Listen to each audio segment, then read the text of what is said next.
आपण आक्काड स्पेशल कलेजी फ्राय बघणार आहोत। त्यासाठी एका कढईमध्ये 4 टेबलस्पून तेल घालून त्यावरती अर्धा बारीक चिरलेला कांदा परतून घेतलेला आहे।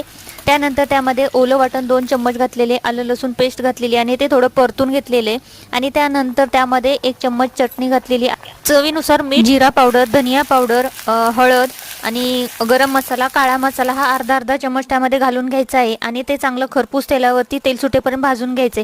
त्यानंतर त्यामध्ये टोमॅटो, कोथिंबीर जास्त घालून आणि आलं थोडंसं घालून त्याची पेस्ट करून घेतलेली आहे। ती पेस्ट 2 चम्मच घालून घ्यायची आहे आणि त्यानंतर आपण इथं चिकन कलेजा आहे तो 150 ग्राम घेतलेला आहे, तो मी स्वच्छ पाण्याने धुवून घेतलेला आहे। त्यानंतर तो त्यामध्ये ॲड करायचा आहे आणि एक 10 मिनिटं फ्राय करून घ्यायचं आहे। मधून मधून 1-2-3 चम्मच पाणी, टेबलस्पून म्हणजे पाणी घालून घ्यायचं आहे आणि ते चांगलं फ्राय करून घ्यायचं आहे। हे तुम्ही भाकरी, चपाती किंवा भातासोबत खायला सर्व करू शकता। एकदमच अप्रतिम रेसिपी होते।